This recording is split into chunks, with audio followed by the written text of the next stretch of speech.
तो computer architecture lecture में हमने एक प्रोसेसर की बुनियादी संरचना और बुनियादी घटकों को देखा है जो किसी भी प्रोसेसर में होने चाहिए। अब हम 8085 माइक्रोप्रोसेसर में देख रहे हैं जो कि उन बुनियादी माइक्रोप्रोसेसरों में से एक है जिनसे हमें परिचित होना चाहिए माइक्रोप्रोसेसर और माइक्रोकंट्रोलर्स के इस पूरे कोड को समझने के लिए। हम कह सकते हैं कि अन्य सभी प्रोसेसर के लिए मूल विचार इस प्रोसेसर डिजाइन से निकला है। इसलिए यही कारण है कि यह माइक्रोप्रोसेसर पर किसी भी कोड का अध्ययन करने के लिए एक बहुत अच्छा उदाहरण है।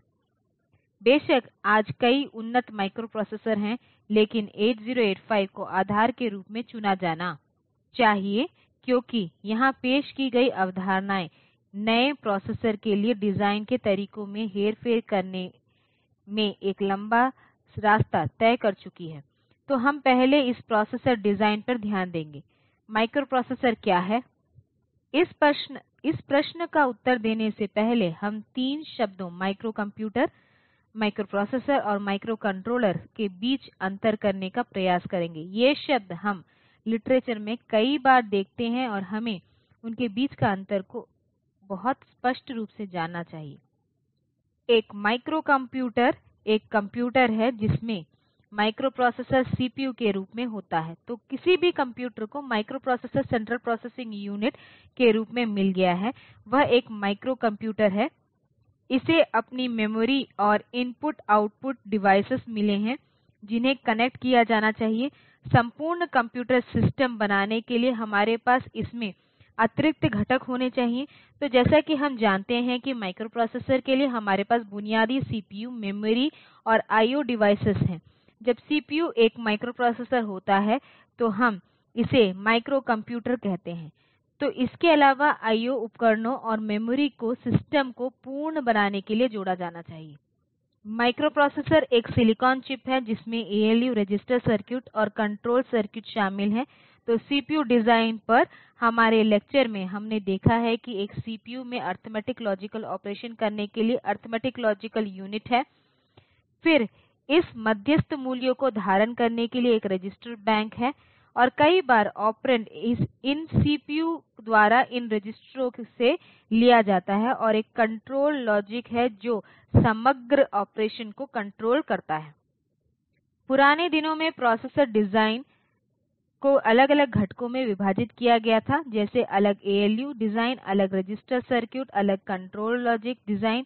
इस तरह इसमें कुछ ऐसा बना दिया है जिसे बिट स्लाइस्ड प्रोसेसर कहा जाता है। इसे बिट स्लाइस्ड प्रोसेसर कहा जाता था जैसे कि डिजाइन 4 बिट एएलयू जैसे 4 बिट रजिस्टर के संदर्भ में होता है।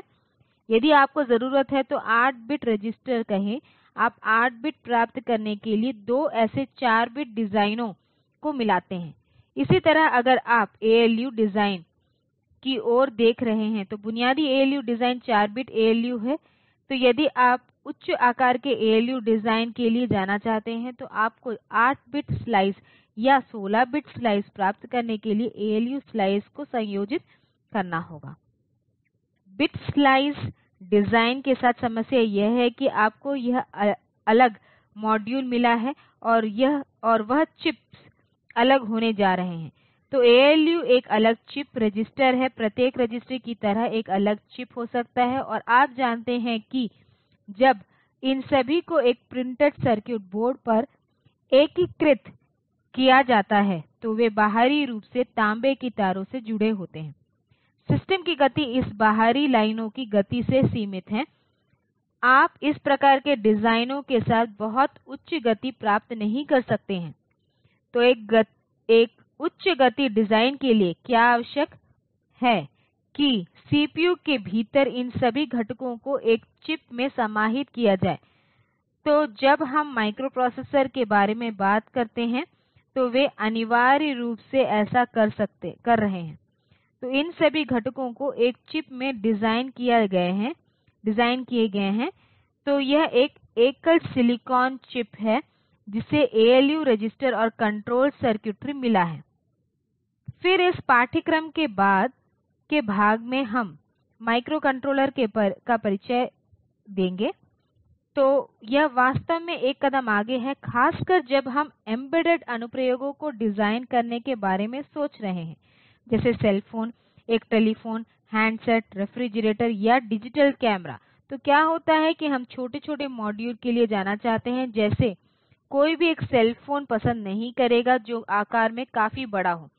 तो इस तरह हम चाहते हैं कि छोटा और छोटा हो, केवल स्क्रीन जिसे हम बाकी के सर्किट से बड़ा बनाना चाहते हैं उन्हें छोटा होना चाहिए। अब इसे छोटा सा कैसे बनाया जाए? एक प्रिंटेड सर्किट बोर्ड में बड़ी संख्या में प्रोसेसर, मेमोरी, आईओ जैसे घटकों को अलग अलग किया जाता है, जो कि अच्छी मात्रा में स्थान लेने जा रहा है। तो उस स्थान की आवश्यकता को कम करने के लिए जो किया जाता है वह यह है कि यह पूरा कंप्यूटर एक चिप पर बना है, तो उन्हें उसी चिप का एक हिस्सा बनाया जाता है, तो उन्हें एक चिप में डाल दिया जाता है और इसके परिणाम स्वरूप आपको माइक्रोकंट्रोलर मिलता है।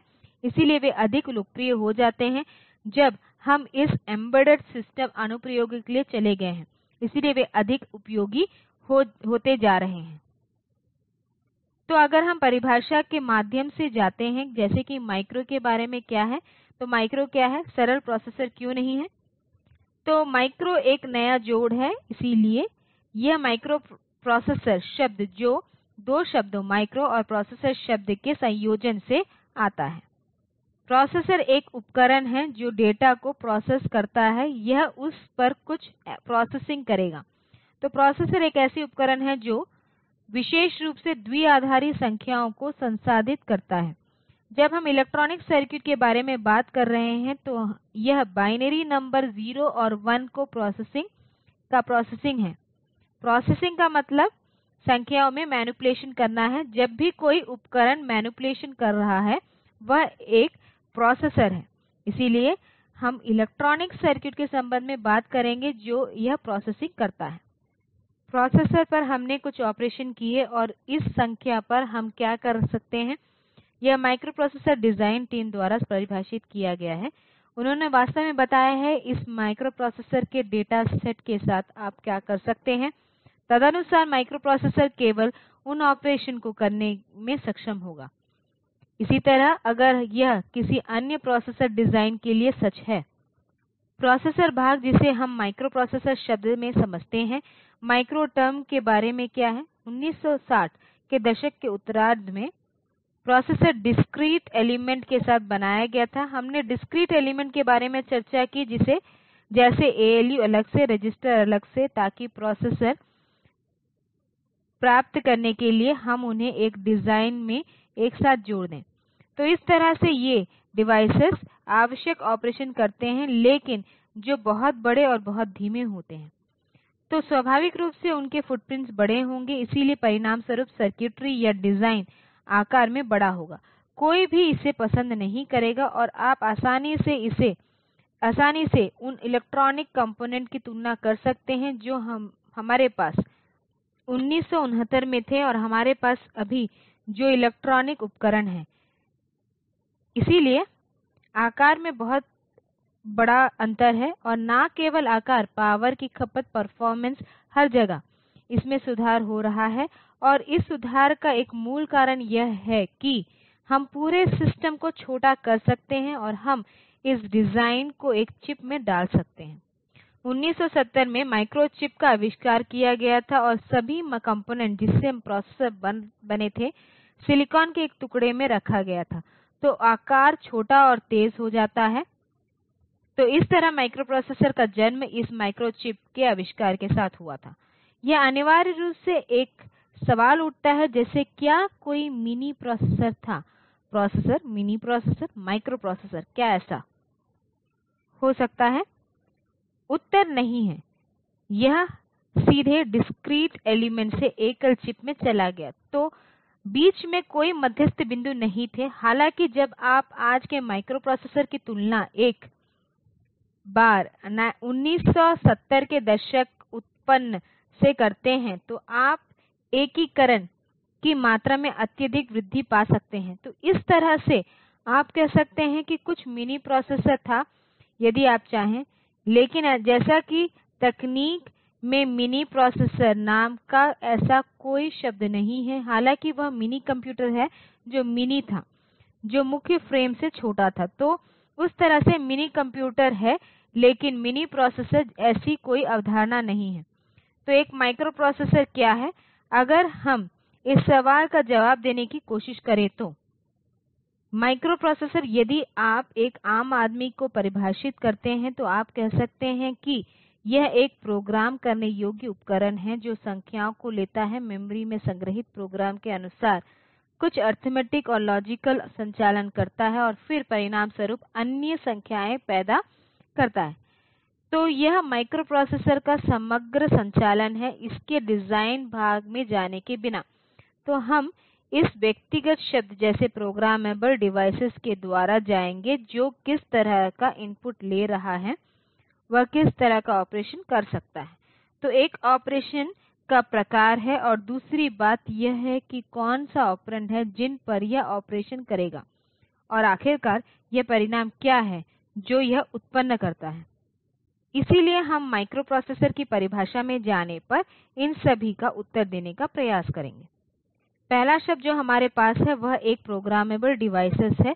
तो यह सबसे अच्छी बात है। जैसे आप मुझे कुछ सर्किट डिजाइन करने के लिए कहा जाए, तो मैं सर्किट को डिजाइन कर सकता हूं जो केवल उस ऑपरेशन को करेगा। उदाहरण के लिए, अगर मुझे एक सर्किट डिजाइन करने के लिए कहा जाए जो कि एक इनपुट बिट स्ट्रीम को स्कैन करेगा और जब भी यह पैटर्न 4 1 के बाद 0 मिलेगा तो यह 1 आउटपुट करेगा, अन्यथा आउटपुट बिट 0 है।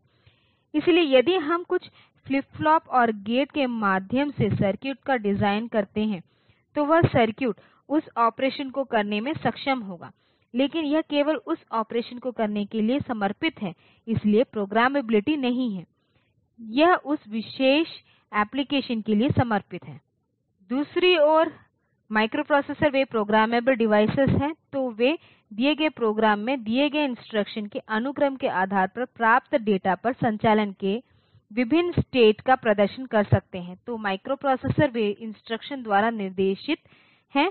तो लगभग सभी माइक्रोप्रोसेसर में उनके पास एक रीसेट पिन होगा, और यदि आप उस माइक्रोप्रोसेसर को रीसेट करते हैं, यह एक निश्चित एड्रेस में मेमोरी में देखना शुरू कर देगा और उस एड्रेस से यह एक इंस्ट्रक्शन लाएगा। तो यह उस इंस्ट्रक्शन को निष्पादित करेगा, फिर वह अपने प्रोग्राम काउंटर रजिस्टर के प्रकार को अपग्रेड करेगा ताकि यह अगले इंस्ट्रक्शन को इंगित करे, और इस तरह से यह आगे बढ़ेगा। अब यदि एक निश्चित मेमोरी लोकेशन पर कोई वैध इंस्ट्रक्शन नहीं है तो माइक्रोप्रोसेसर क्या करेगा? तो यह परिभाषित नहीं है। वास्तव में यह माइक्रोप्रोसेसर के डिजाइन के तरीके पर निर्भर करता है। इसलिए जो भी हो, तो प्रत्येक ऐसे साइकिल की शुरुआत में जो प्रोसेसर करेगा वह मेमोरी से अगला इंस्ट्रक्शन प्राप्त करने की कोशिश करेगा, और यदि वह इंस्ट्रक्शन प्रोसेसर के लिए सार्थक नहीं है तो कुछ एक्सेप्शन की स्थिति उत्पन्न होगी, और वह एक्सेप्शन कैसे संभाला जाएगा, माइक्रोप्रोसेसर के डिजाइनरों द्वारा परिभाषित किया गया है। लेकिन वैसे भी यह मानते हुए कि इस तरह के कोई गलत मामले नहीं हैं, तो हमें माइक्रोप्रोसेसर मिला है जिसे सही इंस्ट्रक्शन और एक्सेक्यूट इंजन मिल रहा है। तो आज शायद मेरे पास एक माइक्रोप्रोसेसर है जो स्कैन करता है एक कमरे के तापमान नियंत्रण का कहें। यह पहले तापमान सेंसर से मूल्यों को पढ़ता है, फिर यह एसी या हीटर को ऑन करता है सुरक्षित तापमान मान और उस के डेविएशन के आधार पर। तो यदि कल आप चाहते हैं कि वही माइक्रोप्रोसेसर कुछ और करे, तापमान मॉनिटर नहीं, तो शायद आपका कन्वेयर बेल्ट मॉनिटरिंग कहें। कन्वेयर बेल्ट कंट्रोल अनुप्रयोग ऑपरेट करता है, तो उस स्थिति में माइक्रोप्रोसेसर समान रहेगा, केवल वह प्रोग्राम जिसे वह निष्पादित कर रहा था बदल जाएगा। तो मेमोरी में अब आपके पास एक अलग प्रोग्राम है ताकि माइक्रोप्रोसेसर कुछ और काम करे। तो यह एक प्रोग्राम योग्य हिस्सा है। तो आप माइक्रोप्रोसेसर द्वारा कुछ अन्य काम करने के लिए प्रोग्राम के हिस्से को बदल सकते हैं, जो किसी भी मनमाने डिजिटल सर्किट द्वारा संभव नहीं है।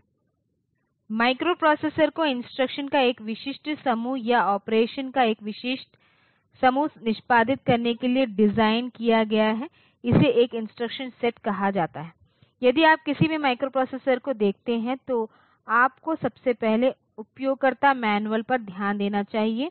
यह विस्तृत होगा कि यह इंस्ट्रक्शन क्या है जो इस प्रोसेसर का समर्थन करेगा, और प्रोग्राम लिखते समय हमें केवल उन इंस्ट्रक्शन को लिखना चाहिए।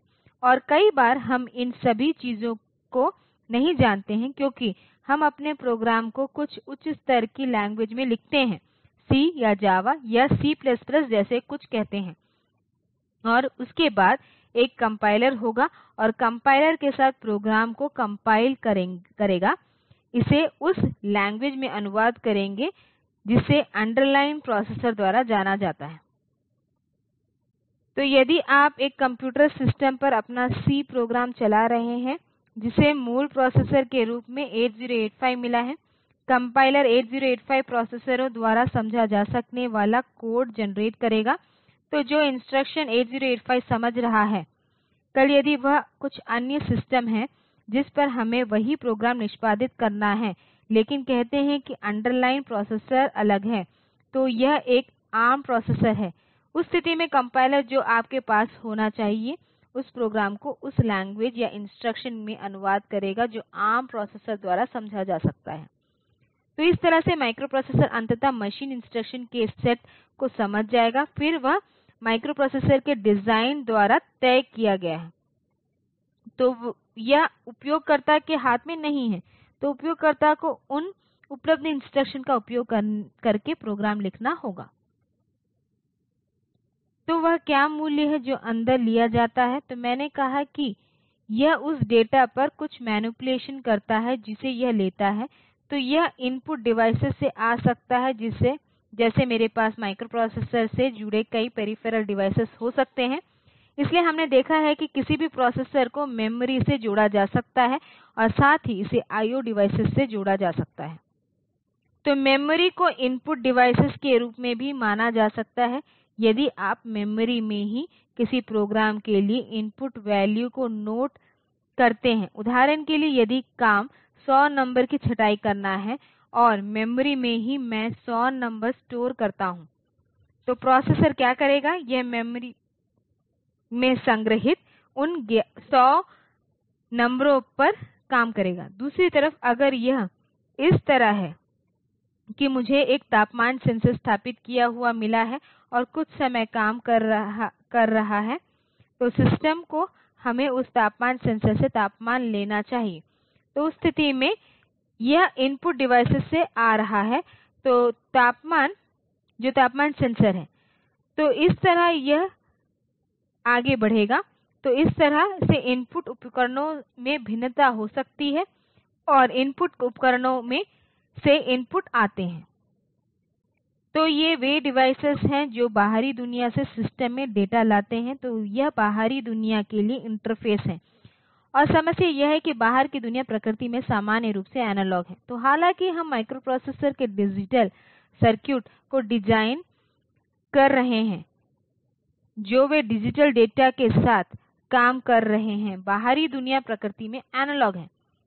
तो कुछ बहुत ही सरलीकृत प्रकार के इनपुट को स्वीकार करना, जैसे कि एक विशेष स्विच है, चाहे वह किसी विशेष प्रकाश पर ऑन या ऑफ, इस प्रकार के इनपुट को स्वीकार करना। तो आपके पास एक कंटीन्यूअस डेटा है। तो उदाहरण के लिए अगर मैं कहूं कि तापमान सेंसिंग, तो तापमान सेंसर है, तो यह उस तापमान के आधार पर कई वोल्टेज उत्पन्न करेगा जो इसे मिल रहा है। तो यह एक डिजिटल नहीं है।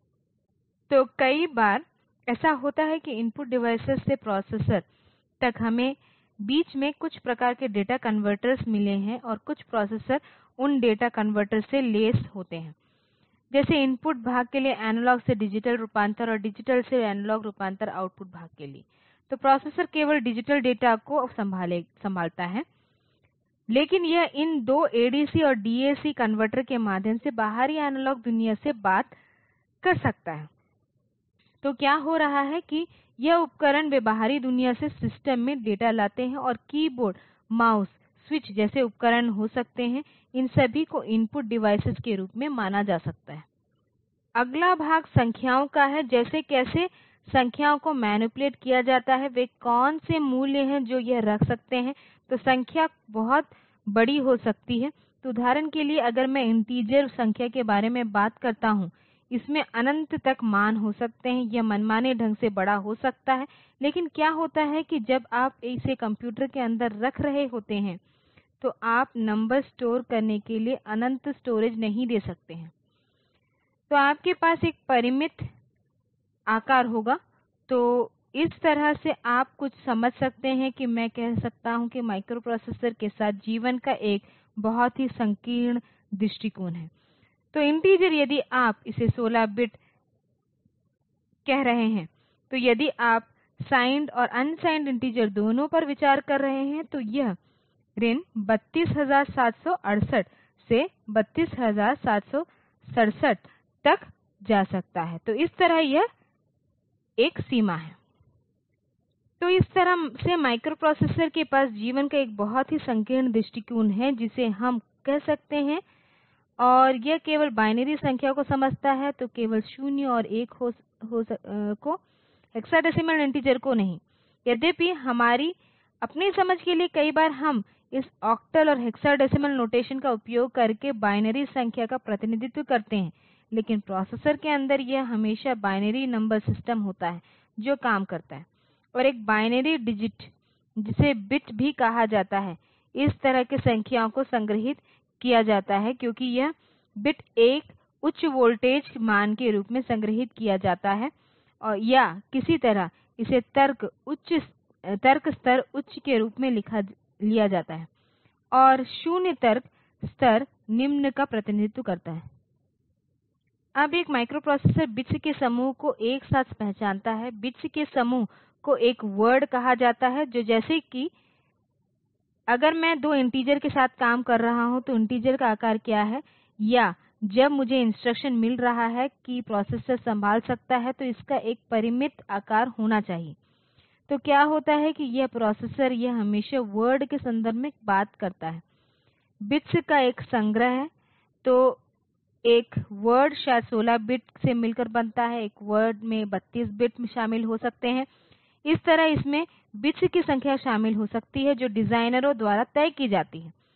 लेकिन जब यह मूल ऑपरेशन जैसे जोड़, घटाव, गुणा, भाग, तुलना, ये सभी कार्य कर रहा होता है, तब ये वर्ड स्तर पर काम कर रहे होते हैं।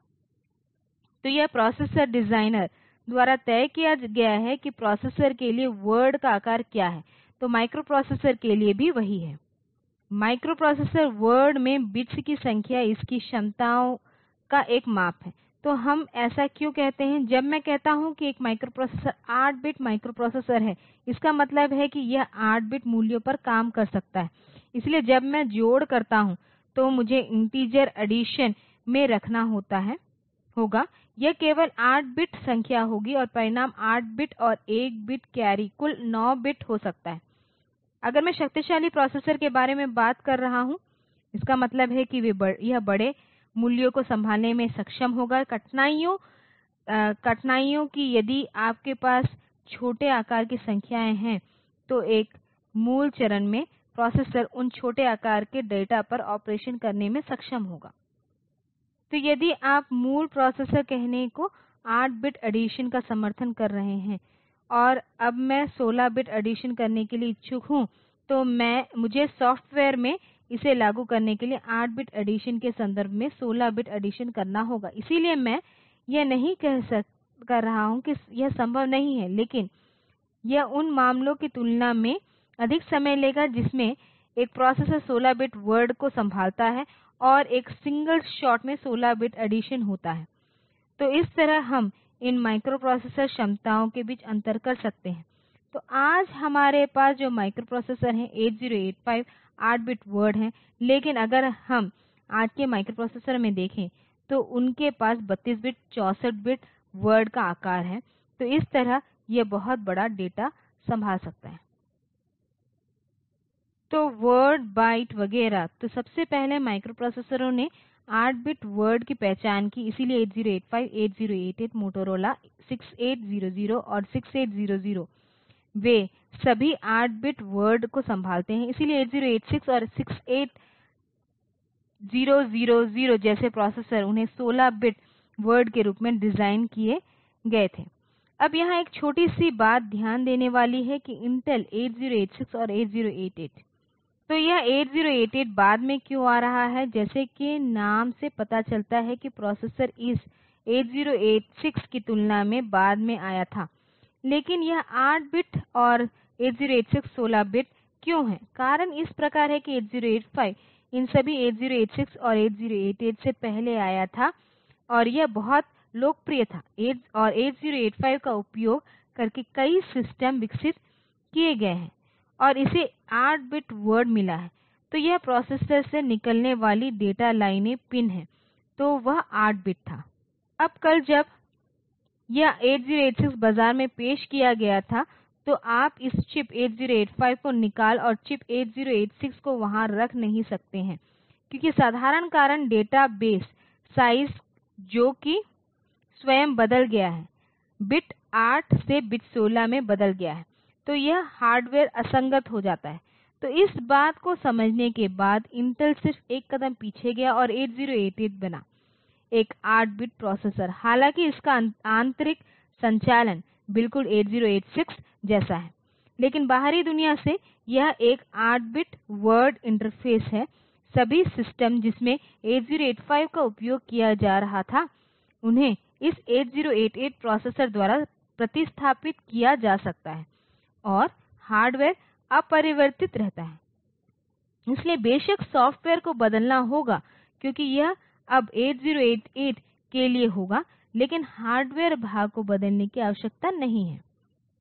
तो इस माइक्रोप्रोसेसर में हमारे पास 16 बिट वर्ड थे, 8 बिट का एक समूह जिसे हम हाफ वर्ड या बाइट कहते हैं। तो वर्ड है, अगर हम किसी वर्ड को 16 बिट का कहते हैं, तो इस 16 बिट वर्ड की तरह कोई मानकीकरण मानक बात नहीं है। तो हमारे पास 32 बिट वर्ड, 64 बिट वर्ड के साथ कुछ प्रोसेसर हो सकते हैं। तो 8 बिट एक बाइट का गठन करते हैं, लेकिन यह वर्ड आकार प्रोसेसर पर निर्भर है। तो यदि हम कहते हैं कि एक वर्ड का आकार 16 बिट है, तो 8 बिट के समूह को वे हाफ वर्ड या बाइट के रूप में संदर्भित करते हैं। 4 बिट्स के समूह को एक निबल कहा जाता है। तो यदि आप बाइट को 2 4 बिट भागों में विभाजित करते हैं, तो उनमें से प्रत्येक को एक निबल कहा जाएगा। तो 32 बिट समूह उन्हें अक्सर लॉन्ग वर्ड के रूप में नामित किया जाता है। फिर से वही बात, तो यह बिट थोड़ा गैर मानक है, क्योंकि यह प्रोसेसर के वर्ड आकार पर निर्भर करता है और सभी प्रोसेसर आज एक समय में कम से कम 32 बिट में मैनिपुलेट करते हैं, और ऐसे माइक्रोप्रोसेसर मौजूद हैं जो 64, 80 और 128 बिट्स को भी प्रोसेस कर सकते हैं। इस तरह हमारे पास बहुत बड़ी क्षमता अनुसार से बेहतर प्रोसेसर हो सकते हैं, जिसमें हम एक निर्देश में बड़े डेटा बिट में मैनिपुलेट कर सकते हैं।